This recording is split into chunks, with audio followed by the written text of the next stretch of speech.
Sir robin hood teaser చూస్తుంటే okay అందరూ చెప్పినట్టు సో ఉన్నోడి దగ్గర కొట్టి లేనోడి ఇలాంటి సో అంటే ఇలాంటి సినిమాలు చాలా వచ్చినా హీరో క్యారెక్టర్ని బట్టి ఆ క్యారెక్టర్ని డిజైన్ చేసిన దాన్ని బట్టి కూడా ఎప్పుడు మనకు గుర్తుంటూ ఉంటాయి. ఎగ్జాంపుల్ చూసుకుంటే కిక్ సినిమాలో రవితేజ గారి క్యారెక్టర్ ఇప్పటికి సో అలాగా ఏదైనా ఒక ఎగ్జాంపుల్ తీసుకుని నితిన్ గారి క్యారెక్టర్ని ఎలా డిజైన్ చేశారు, అక్కడి నుంచి నా రిఫరెన్స్ తీసుకున్నారా? సో ఎలా ఉండబోతుంది?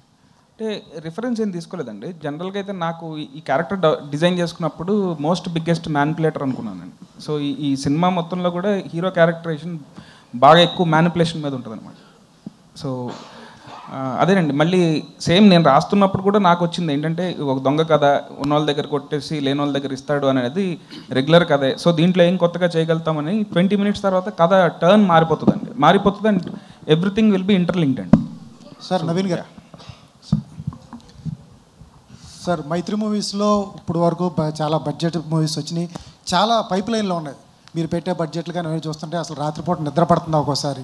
ఏ మందు తాగినా ఎక్కదు, ఎంత తాగినా కూడా ఎక్కడ పరిస్థితి. అసలు ఎట్లా మేనేజ్ చేస్తారు సార్? నాకు అసలు ఆ బాధ లేదండి, నాకు అలవాటు లేదు. సో నేను ఎవ్రీడే మినిమం 7 hours పడుకుంటాను. రాత్రి కూడా పడుకున్నా, రాత్రి 10:30 పడుకున్నాను, 6కి లేచాను. అసలు బాధ లేదు, ఆ టెన్షన్ లేదు. శ్రీలీల గారు, మైత్రి వాళ్ళు మీకు ఐటమ్ సాంగ్కి ఒక సినిమా రెమ్యునేషన్ అంత రెమ్యునేషన్ ఇచ్చారని బయట టాక్ ఉంది, నిజమేనా? మేము ఇంకా అసలు మాట్లాడుకున్నాం, ఇంకా ఆ టాపిక్లో ఆ టాపిక్కే రాలేదండి మాకు. అంటే ఇంకా రెమ్యునేషన్ తీసుకోలేదా? ఆ టాపిక్ రాలేదన్నాను. అంటే అది నేను అడిగింది స్ట్రైట్గా, ఒక సినిమాకి ఎంత రెమ్యునేషన్ తీసుకుంటారో అంత రెమ్యునేషన్ ఓన్లీ ఒక సాంగ్కి ఇచ్చారు. టాపిక్కే రాలేదు, అంటే ఇంకా రెమ్యునేషన్ ఇవ్వలేదు అసలు మాట్లాడుకోలేదు కూడా.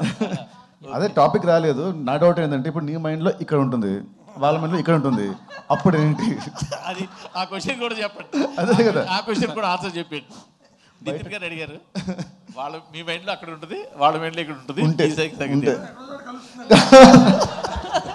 శ్రీలీల గారు, యాక్చువల్గా అంటే ఈ సాంగ్కి పర్టికులర్గా కిసక్ సాంగ్కి ఒక బాలీవుడ్ స్టార్ శ్రద్ధా కపూర్ని అనుకున్నారు.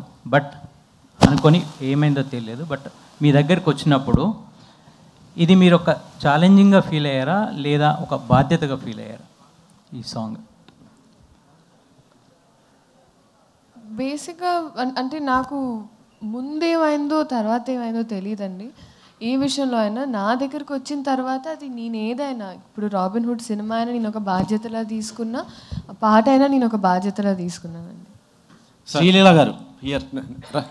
నవీన్ గారు, బేసిక్గా మీరు జాన్లో గుంటూరు కారం నుంచి కుర్చీ మడత పెట్టితో వైబ్ అవుతున్నారు, ఇంకా ఆడియన్స్ దానిలోంచే బయటకు రాలేకపోతున్నారు. ఇప్పుడు